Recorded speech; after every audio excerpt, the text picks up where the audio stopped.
Good morning, students. I hope you all are fine, staying back at your home, safe, and studying properly. I am again going to start with the history of class 9 that we have already started a new chapter. Last day we have started the Vedic literature and we are continuing with it. I hope you have read the previous part and is going through all the chapters properly.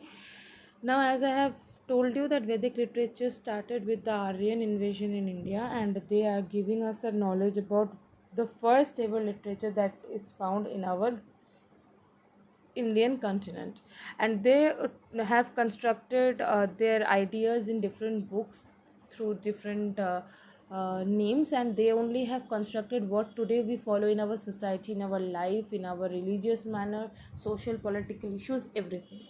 So we are going to start today with some more other parts of the literature which we will find.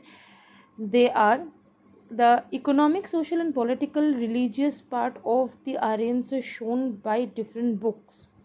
Number one is the Brahmanas. The Brahmanas talks about the passage or the contemporary social and political life of human through religious hymns. That means they read, they make it in the religious form, make some songs out of it, and sing so that people can remember through listening. Next is the Aryanikas. Aryanikas talks about life and philosophy through the eyes of the Muni Rishis or the hermits that were present in the forest that time. The way they were describing the path of life, passages of life, rules and regulations of life were talked about in the Aryanikas. Next comes the Upanishads. Upanishads are very important because Upanishad talks about the philosophy of life, the idea of karma, mukti, Maya. These we get from Upanishads. We also get the idea of relationship between the human and the creator, and we talk about the mysteries of life in Upanishad. Upanishads are so popular that people from different country also like it. It has been translated into many languages, for example like Persian, French, English.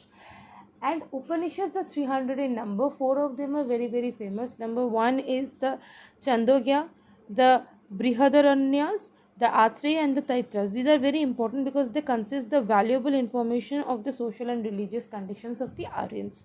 Next come the Sutras. Now, what are Sutras?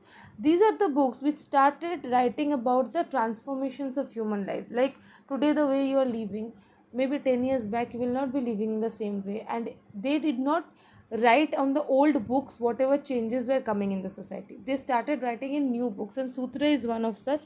So, the idea of Sutra means the knowledge, the existence, the origin of the knowledge.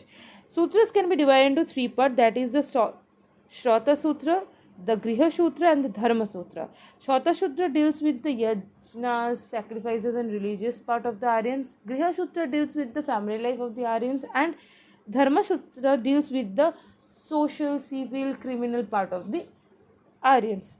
The Vedangas and the Upavedas. The Vedangas are nearly about talking about Vedic literature and dealing with subjects like grammar, education, astrology, while Upavedas deals with subjects like medicine, warfare, architecture, music, etc.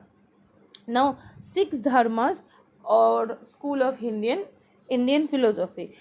Now, as I have told you, the most educated people during the Aryans were the Munis and the Rishis or hermits who used to stay into the forest, because they used to learn from the surrounding. They used to learn from the forest. They used to keep on practicing on medicine by the leaves and trees of the forest. They learn about the lives, about the politics, about the social beings of life, dharmas of everything. Such six very important munis or rishis of the Vedic age have given us six valuable points on philosophy of life.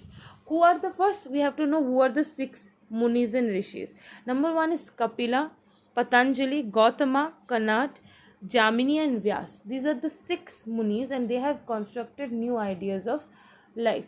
Number one is Kapila. Kapila completely denies the existence of God. Kapila says no God is there, only Prakriti or nature which is mattering, and nature and matter is the ultimate source of religion. Number 2 is Patanjali. Patanjali is saying that no, God exists, but to reach to God, the main part is to do yoga. That is yoga. Yoga will make you go towards God. Number 3 is Gautama. Gautama is saying that no, the way to reach to God is right knowledge and right thinking. If you think properly and you have proper knowledge, you will reach to God. Next come Kanat. Kanat is omitting everything and saying that no, universe is made up of atoms and they cannot be destroyed. No God, no Prakriti is there. Again, Jamini is coming and Jamini is saying that in order to get salvation and mukti from this life and to reach to God, Aryan should be performing sacrifices and yajnas. Next, we are coming to Vyasas. Vyasa is saying that Prakriti does not exist. There is nothing called Prakriti in the world, and it is only Brahma, who is the creator of the universe, exists. He is the omnipotent and omnipresent person, and he should be the one to be worshipped. Next, we are coming across with the Puranas. There are 18 Puranas, and every Purana is divided into 5 parts. But the most important Purana of that division is the 5th part of each Purana, because they talk about the king and their empire of that particular age. Next, we are coming across reading about the great epics of Indian history. What are the 2 epics of Indian history? One is the Ramayana and one is the Mahabharata. Ramayana and Mahabharata talks about people, life, social, political, economical status, warfare, architecture, politics of life, who are doing correct and who are not doing correct, on which basis the society is revolving. Everything has been properly depicted to us through these big epic, two epic. One is the Mahabharata and one is the Ramayana. The Bhagavad Gita and the Mahabharata talks about 3 very important things. One is the karma, one is the immortality of soul, and number 3rd is the devotion to the Almighty. These are the very 3 significant points that comes across to us by the Bhagavad Gita and the parts of Mahabharata.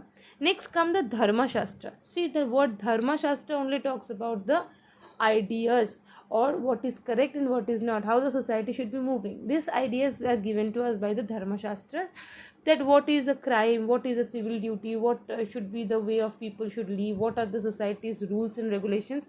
These are called the Dharma Shastra. There are very 4 important Dharma Shastra. Number 1 is Manusmriti. Number 2 is the Yajya Valakya Smriti. Next is the Vishnu Smriti, and 4th is the Narad Smriti. Out of this 4, the very very important is the Manusmriti. Manusmriti talks about Hindu law and culture.